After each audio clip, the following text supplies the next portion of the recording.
So ఇంతకుముందు వీడియోస్లో మనము ఔటర్ ఇయర్లో లేదు మిడిల్ ఇయర్లో ప్రాబ్లమ్ వస్తే ఏం చేయాలి, సో దానివల్ల హీరింగ్ లాస్ వస్తే మనం రెక్టిఫై చేసుకోవడానికి ఏమేమి ఆప్షన్స్ ఉన్నాయి అని మనం తెలుసుకున్నాము. ఇప్పుడు ఇన్నర్ ఇయర్లో ప్రాబ్లమ్ వస్తే ఏం చేయొచ్చు అనే విషయం నేను చెప్తాను. సో మనకు ఇన్నర్ ఇయర్ అంటే ఏంటి అంటే, ఇది వచ్చేసి ఔటర్ ఇయర్ అయిపోయింది.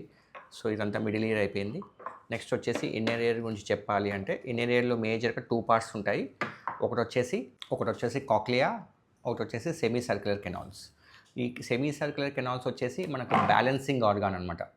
మనం బ్యాలెన్సింగ్ అంటే నిలబడడానికి, లేకపోతే మనం నడవడానికి, సో వీటన్నిటికీ మనకి బ్యాలెన్సింగ్ ఆర్గాన్స్ అనేవి మనకి యూజ్ అవుతుంది. ఇది కాక్లియా. కాక్లియా అంటే ఏంటి అంటే మనం వినడానికి ఉపయోగపడుతుంది.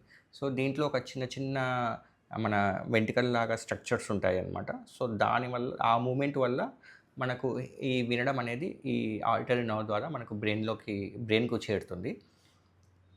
సో మనం చూస్తే నేను చెప్పాను కదా, చిన్న చిన్న హెయిర్ సెల్స్ లాగా అని చెప్పేసి ఇక పిక్టోరియల్ లాగా కూడా చూపించారు చూడండి, ఎలా చాలా బ్యూటిఫుల్గా చూపిస్తున్నారు. సో దీంట్లో ప్రాబ్లం ఉంది అంటే మాత్రం దానికి సర్జరీ కానీ మెడికేషన్ కానీ అటువంటిది ఏమీ ఉండదు. కంపల్సరీగా హీరింగ్ మిషన్ అనేది వాడుకోవాల్సిందే. సో హీరింగ్ మిషన్ కూడా ఎగ్జాక్ట్లీ ఈ ఇన్నర్ ఇయర్లో ఎంత లాస్ వచ్చింది అనేది మనకు టెస్టింగ్ ద్వారా తెలుస్తుంది. సో ఆ టెస్టింగ్ తగ్గట్టుగా హీరింగ్ ఎయిడ్ అనేది మనం ప్రోగ్రామింగ్ చేయించుకొని తీసుకోవాల్సి వస్తుంది.